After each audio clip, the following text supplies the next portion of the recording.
Imagine this: you wake up tomorrow morning, look in the mirror, and for the first time in your life, you don't recognize the face staring back. Not because it has physically changed, but because something deeper has shifted. The expression feels alien. The smile seems rehearsed. The eyes carry a performance you've been staging for so long that you forgot it was ever a performance at all. And in that moment of terrible clarity, a question erupts from somewhere deep within: who am I when no one is watching? Today we begin a journey into one of the most disturbing and illuminating aspects of human nature. Stay with me because the final revelation of this journey will be the most powerful and transformative of all, and it may completely change how you see yourself and the world. Imagine that identity is not a fixed truth but a fragile construction constantly under pressure. Think about how easily circumstances, emotions, fears, and unexamined beliefs can reshape who you believe yourself to be. The human mind is not a simple structure of authenticity and pretense. It is complex, layered, and often contradictory. This exploration is an invitation to confront that complexity. Drawing from psychology, philosophy, and real human behavior, we will uncover why ordinary people who believe they know themselves, live entire lives behind masks they never consciously chose to wear, and more importantly, what this teaches us about freedom, self-awareness, and the courage to become real. Before we go deeper, I invite you to support this journey. Subscribe to the channel, leave a like, share this video with someone who enjoys deep reflections about life, and write your thoughts in the comments. What you are about to hear may challenge your beliefs, but it can also awaken a deeper understanding of yourself. Surprising revelations are coming, and some of them may forever change the way you understand your own existence. Stay with that feeling. Let it settle into your bones. Because what you're experiencing in this moment isn't madness, it's awakening. You're catching a glimpse of something Carl Jung spent his entire life trying to reveal to the world: that the person you present to others, the identity you've constructed so carefully, is not who you truly are. It's a mask. Jung called it the persona. And it may be the most successful deception you've ever committed, not against others, but against yourself. Think about how much of your day is spent performing. You adjust your tone when speaking to your boss. You curate your social media presence to project success, happiness, or sophistication. You laugh at jokes you don't find funny. You nod in agreement when you disagree. You hide your fears, your doubts, your rage, your desires, anything that might make others uncomfortable or cause them to reject you. These aren't conscious lies. They're survival mechanisms, social adaptations that helped your ancestors belong to the tribe. But here's the haunting paradox: the very thing that helps you fit in is the same thing that makes you disappear. Every time you adjust yourself to meet someone else's expectations, you betray a small fragment of your authentic self. Do this enough times, over years, decades, a lifetime, and something terrifying happens. The mask becomes so convincing that you forget it's a mask. The performance becomes your identity. You start believing that the persona you project is the real you. And the person you were born to be? That person gets buried so deep that you can no longer hear their voice. They become a stranger living inside your own body. Now ask yourself this: how many of your beliefs are actually yours? How many were inherited from parents who never questioned them? How many were absorbed from a culture that profits from your obedience? When you say, "I want," are those your desires, or are they desires someone else planted in you through advertising, peer pressure, or social conditioning? When you say, "I am," are you describing your authentic self, or merely reciting a role you've been assigned? This is not a comfortable thought. In fact, it may be one of the most disturbing realizations a human being can have.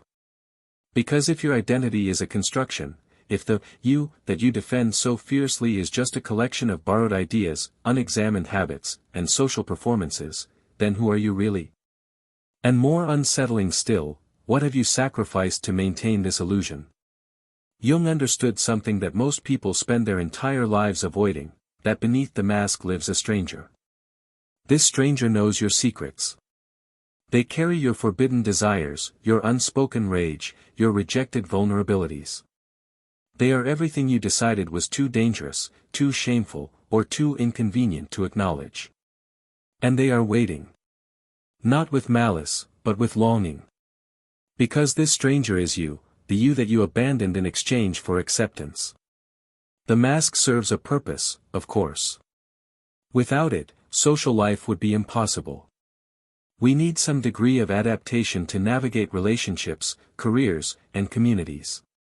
But there's a critical difference between wearing a mask consciously and becoming the mask unconsciously. One is a tool. The other is a prison. And most people never realize they've locked themselves inside until something breaks, a crisis, a loss, a moment of unbearable emptiness that forces them to ask, is this all I am? Here's the truth that will guide everything that follows: you are not your mask. But you have worn it for so long that you cannot remember your face. And until you confront this, until you dare to look beneath the performance, you will live as an imposter in your own life. You will chase goals that don't fulfill you. You will build relationships that never truly touch you. You will succeed by every external measure and still feel hollow inside. Because success achieved by the persona is not success at all, it's applause for someone who doesn't exist. So the great question emerges, urgent and unavoidable: what happens when you finally remove the mask? The construction of the persona doesn't happen overnight. It begins in childhood, in those earliest moments when you learned that certain behaviors earned love while others brought rejection. You cried and were told to be quiet. You expressed anger and were told it was unacceptable. You showed vulnerability and were told to be strong.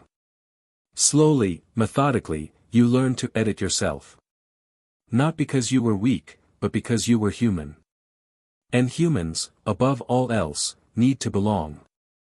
Carl Jung recognized that the persona emerges from what he called the collective unconscious, the shared psychological inheritance of humanity.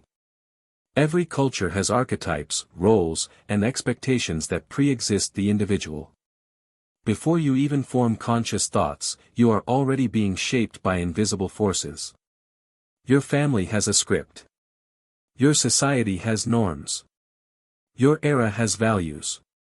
And you, without realizing it, absorb these like a sponge absorbs water.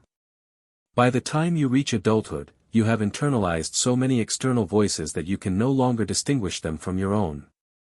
This is where the danger intensifies. Because the persona, once formed, demands maintenance. It requires constant performance. You must remember which version of yourself to present in each context: the professional self at work, the charming self at parties, the dutiful self with family, the intellectual self among friends.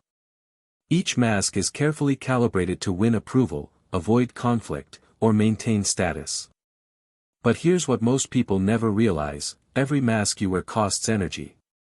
Psychological energy. Emotional energy. The energy that could have been used for creativity, authenticity, or genuine connection gets redirected into maintaining an illusion. Friedrich Nietzsche understood this imprisonment differently but arrived at a similar truth. He spoke of the herd mentality, the tendency of individuals to surrender their uniqueness in exchange for the safety of conformity. Nietzsche warned that modern society actively punishes those who dare to be different, who question inherited values, who refuse to play the game. The result is a culture of mediocrity where everyone performs the same acceptable range of behaviors, thoughts, and emotions. Authenticity becomes rebellion. And most people lack the courage to rebel. Consider how this operates in daily life. You attend a meeting at work and suppress your true opinion because disagreeing might harm your career. You scroll through social media and present a curated version of your life because vulnerability might invite judgment. You stay in relationships that drain you because leaving would mean admitting you made a mistake. You pursue careers that bore you because deviating from the expected path feels too risky. Each of these moments represents a choice, not between right and wrong, but between authenticity and safety. And most people choose safety without even realizing they're choosing. Psychologist Eric Fromm called this phenomenon the fear of freedom. In his view, modern individuals are terrified of the responsibility that comes with authentic selfhood. It's far easier to adopt a ready-made identity than to construct one from scratch. It's less frightening to follow the crowd than to walk alone. So people willingly surrender their freedom, not to tyrants or oppressors, but to social norms, cultural expectations, and the desperate need for validation. They become what from called automaton conformists, people who move through life mechanically, following scripts they never wrote. But here's where Jung's insight cuts deepest: the persona is not just a social adaptation. It becomes a psychological defense mechanism against parts of yourself you find unacceptable. When you were young, you experienced impulses, emotions, and desires that didn't fit the image others wanted you to have. Perhaps you felt rage but were told anger was wrong. Perhaps you felt desire but were told it was shameful. Perhaps you felt sadness but were told to be strong. So you didn't eliminate these feelings, you repressed them. You pushed them down into what Jung called the shadow, the hidden repository of everything you refused to acknowledge about yourself. The tragedy is this: the more you identify with your persona, the more you deny your shadow. And the more you deny your shadow, the more power it gains over you. Because repressed content doesn't disappear. It festers. It leaks out in passive aggression, in inexplicable outbursts, in self-sabotage, in projections onto others. You become a divided house, at war with yourself, exhausted by the effort of keeping certain parts hidden while performing others. Arthur Schopenhauer observed that most people live in a state of unconscious suffering, driven by forces they don't understand. The persona is one of those forces. It operates automatically, beneath awareness, shaping choices without permission. You think you're making free decisions, but you're actually following patterns established decades ago. You think you're expressing your true self, but you're actually reciting lines from a script someone else wrote. And the most painful part? You defend this imprisonment as if it were freedom. This is why so many people experience a profound emptiness despite external success. They have the career, the relationship, the status, the achievements, everything society told them would bring fulfillment. Yet something feels missing. That something is them. The real them. The person who got buried beneath layers of performance, expectation, and fear. Jung warned that this disconnection from the authentic self leads to neurosis, depression, and a haunting sense that life is happening to someone else. Because in a very real sense, it is. Now we arrive at the most insidious aspect of the persona: its consequences remain invisible until they become unbearable. The mask doesn't announce its damage. It works quietly, systematically, reshaping your entire existence while you remain convinced that everything is fine. You adapt. You function. You succeed by conventional measures. But beneath the surface, something is dying. And by the time you notice, years have passed. Perhaps decades. Consider what happens to your relationships when you live behind a mask. You attract people who are drawn to the persona, not to you. They fall in love with the performance, the carefully curated image, the version of yourself that you've engineered to be likable, successful, or impressive. But they never meet the real you because you never show them.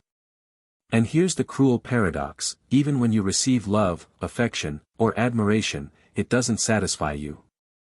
Because deep down, you know it's not really meant for you. It's meant for the character you're playing. The applause is for an imposter. This creates a devastating form of loneliness. You can be surrounded by people and still feel utterly alone. Because no one truly sees you.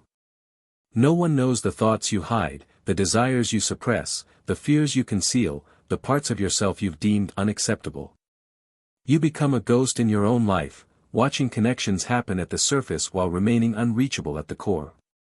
Jung called this the loneliness of the persona, the unbearable isolation that comes from being perpetually misunderstood, even by those closest to you. But the damage extends far beyond relationships. When you identify with your persona, your capacity for self-awareness collapses. You stop questioning your motivations. You stop examining your choices. You move through life on autopilot, repeating patterns you never consciously chose. Psychologists call this automaticity, the state of functioning without conscious thought. And while automaticity is useful for routine tasks, it becomes dangerous when applied to identity. Because when you stop paying attention to who you're becoming, you surrender control to forces you don't understand, social conditioning, unconscious programming, cultural narratives that may have nothing to do with your authentic needs or values. Neuroscience reveals something disturbing about this process. The brain, in its quest for efficiency, creates neural pathways based on repetition. Every time you perform your persona, you strengthen those pathways. Every time you suppress your authentic self, you weaken the neural connections to your true desires and values. Over time, the persona literally becomes wired into your brain. It becomes your default mode of operation. And the authentic self? It becomes harder and harder to access, like a language you once spoke fluently but have forgotten through disuse. This neurological entrenchment explains why so many people feel trapped even when they consciously recognize the problem. They know they're living inauthentically. They can articulate the ways they've betrayed themselves.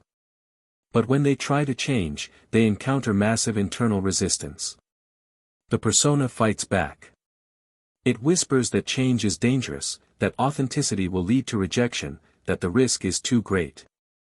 And because this voice has been rehearsed for decades, it feels like truth. It feels like wisdom. It feels like you. There's another consequence that rarely gets discussed: moral blindness. When you live behind a mask, you lose touch with your own value system. You begin making decisions based not on what you believe is right, but on what maintains your persona. You compromise your integrity to protect your image. You lie to preserve your reputation. You betray your values to avoid discomfort. And because you're so identified with the persona, you don't even recognize these betrayals as betrayals. You rationalize them. You justify them. You tell yourself that this is just how the world works, that everyone does it, that you had no choice. Jung warned that this moral numbing is how ordinary people commit terrible acts while maintaining the belief that they're good. When conscience is subordinated to image, anything becomes possible. History is filled with examples of individuals who performed atrocities while viewing themselves as respectable, moral, upstanding citizens. They weren't monsters. They were people so disconnected from their authentic selves that they could no longer distinguish between genuine ethics and social performance. The persona had consumed them entirely. Consider also what happens to your emotions when you live behind a mask. Authentic emotions become dangerous because they threaten the performance. So you learn to suppress them, numb them, or distort them into acceptable forms. Anger becomes passive aggression. Sadness becomes stoicism. Fear becomes control. Desire becomes shame. Over time, you lose access to your emotional life entirely. You become what psychologists call alexithymic, unable to identify or express your own feelings. You go through the motions of emotional life without actually feeling anything genuine. And this emotional disconnection doesn't just harm you. It makes you incapable of genuine empathy. Because if you can't feel your own emotions, you certainly can't feel anyone else's. The final unseen consequence is perhaps the most tragic: the death of possibility. When you're trapped in a persona, you can't explore who you might become. You can't experiment with different identities, try new paths, or discover hidden talents. You're locked into a narrow range of acceptable behaviors, thoughts, and aspirations. The persona becomes a prison that masquerades as safety. And every year you spend maintaining it is a year you lose to potential never realized, gifts never shared, a life never truly lived. But here's where everything shifts. Here's where the possibility of liberation emerges from the darkness. Because the persona, powerful as it is not invincible. It can be dismantled. Not through violence or suppression, that only creates another mask, but through something far more radical: conscious awareness. The moment you recognize that you're wearing a mask is the moment you reclaim the power to remove it. And this recognition, this awakening, is what Jung called the beginning of individuation, the process of becoming who you truly are. The first act of rebellion is simple but terrifying: you must stop lying to yourself. Not the obvious lies, but the subtle ones. The stories you tell yourself about why you can't change. The justifications you offer for staying trapped. The rationalizations that keep you comfortable in your discomfort. You must look directly at the ways you betray yourself daily and call them by their true name. This requires what Jung called ruthless honesty, the willingness to see yourself without the filters of ego protection or social desirability. It requires admitting that you are complicit in your own imprisonment. This is not self-condemnation. It's self-recognition. There's a crucial difference. Condemnation keeps you paralyzed in shame. Recognition gives you power. Because once you see the mechanism, once you understand how the persona operates, you can begin to interrupt it. You can catch yourself in the act of performing. You can notice when you're editing your speech, suppressing your feelings, or contorting yourself to fit someone else's expectations. And in that noticing, a gap opens, a space between stimulus and response where choice becomes possible. Carl Rogers, one of Jung's intellectual descendants, emphasized that authentic change requires what he called unconditional positive regard toward yourself. This means extending compassion to all parts of yourself, including the parts you've deemed unacceptable. The anger you've suppressed. The desires you've shamed. The vulnerabilities you've hidden. The shadow aspects you've disowned. These parts didn't disappear when you rejected them. They went underground. And they will continue to sabotage you until you acknowledge them, integrate them, and make peace with their existence. Integration is the key word here. Jung insisted that you cannot become whole by eliminating parts of yourself. You become whole by embracing your totality. This means having honest conversations with your shadow. What does your repressed anger want to tell you? What is your hidden desire trying to express? What does your vulnerability need? These aren't weaknesses to overcome, they're messengers carrying vital information about who you actually are. When you stop fighting them and start listening, something remarkable happens. The energy you were spending on repression becomes available for creation, connection, and authentic living. But breaking free from the persona requires more than internal work. It demands behavioral courage. You must begin making choices that align with your authentic self, even when those choices risk disapproval. This is where most people falter. They gain insight. They understand the problem intellectually. But when the moment comes to act differently, to speak the truth that might displease others, to set the boundary that might cause conflict, to make the choice that deviates from expectations, they retreat back into the safety of performance. Viktor Frankl, who survived unimaginable suffering, discovered something profound, that humans possess the freedom to choose their response even in the most oppressive circumstances. The persona makes you believe you have no choice. It whispers that you must maintain the performance or face catastrophic consequences. But this is a lie. You always have a choice. The question is whether you have the courage to exercise it. Every time you choose authenticity over approval, you weaken the persona's grip. Every time you choose truth over comfort, you strengthen your genuine self. This is how transformation happens, not through grand gestures, but through small acts of courage repeated consistently. There's another critical element to breaking free: you must find or create spaces where your authentic self is welcomed. Jung spoke of the importance of finding what he called a temenos, a sacred space where transformation can occur safely. This might be a therapist's office, a trusted friendship, a creative practice, or even solitude. The point is that you need somewhere you can remove the mask without fear of judgment or rejection. Somewhere you can practice being real. Because authenticity, like any skill, requires practice. You can't go from decades of performance to complete genuineness overnight. You need training ground. Existential philosopher Jean-Paul Sartre offered a complementary insight, that we are condemned to be free. This phrase captures a profound truth. You cannot escape the responsibility of choosing who you become. Even choosing to remain trapped in your persona is a choice. Even choosing unconsciousness is a choice. The burden of freedom is that you cannot blame anyone else for who you are. Not your parents. Not society. Not your circumstances. This is uncomfortable. But it's also empowering. Because if you are responsible for your imprisonment, you are equally capable of your liberation. The rebellion against the persona is not a single event but an ongoing practice. It requires daily vigilance.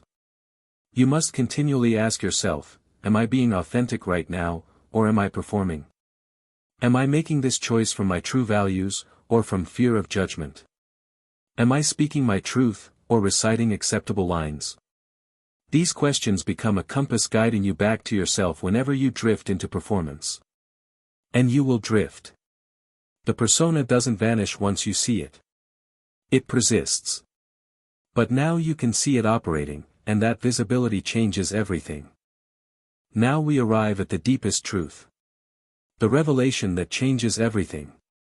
And it begins with a question Jung himself grappled with throughout his life: what happens when you finally meet yourself? Imagine this for a moment. Imagine that the true test of existence is not what you achieve, not what others think of you, not how successfully you perform your roles, but whether you have the courage to become real. This is where the final and most powerful truth about the persona reveals itself. And it is not a comfortable truth, but it is a liberating one. The ultimate reason people remain trapped behind masks is not because they lack insight or understanding, but because they have never fully confronted what Jung called the terror of authenticity. When you begin to remove the persona, you don't just discover who you are, you discover that you don't yet know who you are. The mask has been worn for so long that underneath it, there is uncertainty. There is rawness. There is the frightening possibility that without the performance, you might be nothing at all. This fear keeps millions of people imprisoned in false identities for their entire lives. But here's what Jung discovered through decades of psychological work: this terror is actually the doorway to transformation. The moment you stop running from the unknown parts of yourself is the moment you become capable of genuine growth. Because authenticity is not a destination you arrive at, it's a process of continuous self-discovery. You don't remove the mask to reveal a fixed, stable, permanent, true self that was hiding underneath. You remove the mask to encounter yourself as a living, changing, evolving being who is always in the process of becoming. This is the paradigm shift that most people miss.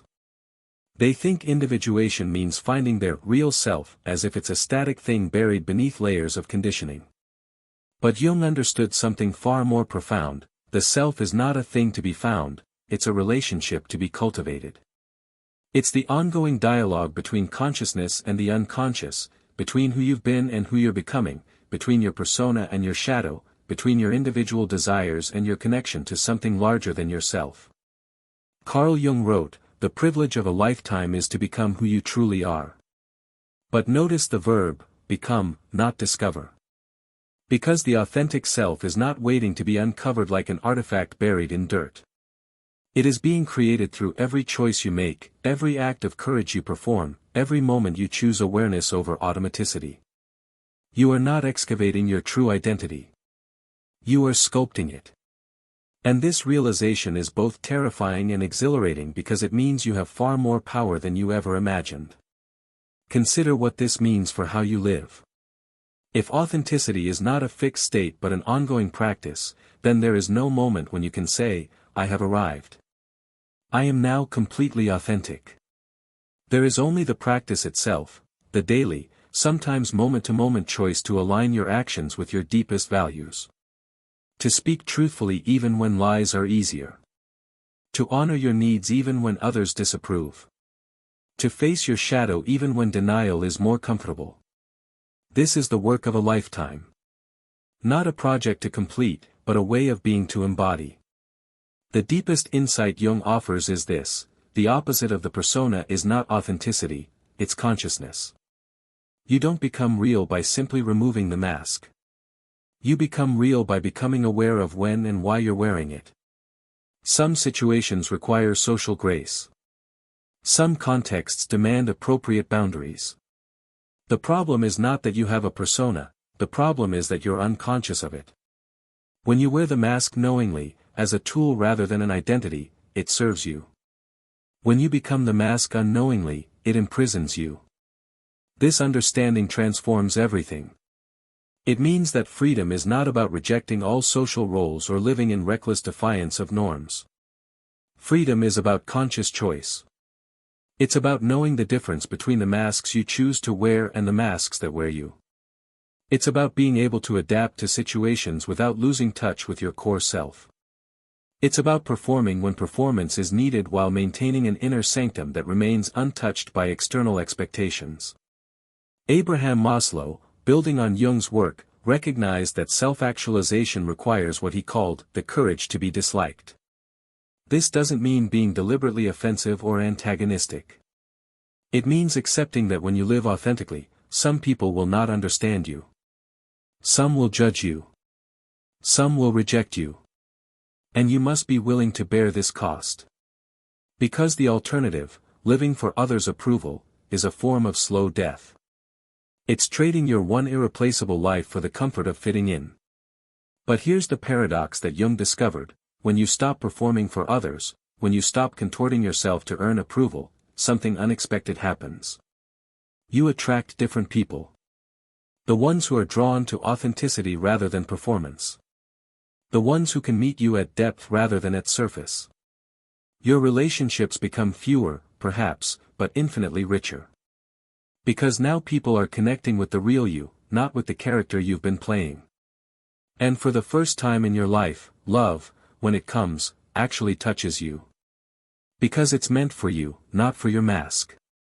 There's another dimension to this final truth that demands attention: the integration of the shadow is not optional, it's essential. Jung insisted that you cannot become whole by identifying only with the light parts of yourself. Wholeness requires acknowledging the darkness.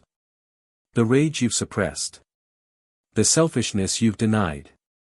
The cruelty you're capable of. The desires you've shamed. These aspects don't make you evil, they make you human. And when you refuse to acknowledge them, they gain power over you. They leak out in unconscious ways. They sabotage your relationships. They hijack your choices. But when you consciously integrate the shadow, when you say, yes, I am capable of cruelty. Yes, I have selfish impulses. Yes, I contain darkness, something remarkable occurs. These aspects lose their compulsive quality.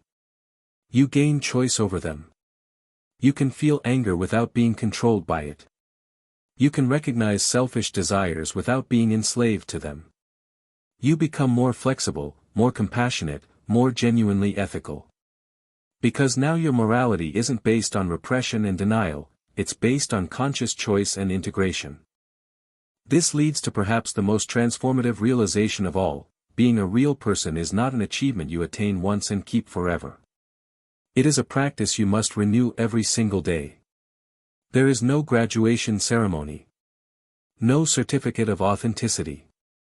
No moment when you can stop paying attention. Because unconsciousness is always waiting to reclaim you. The persona is always ready to reassert itself.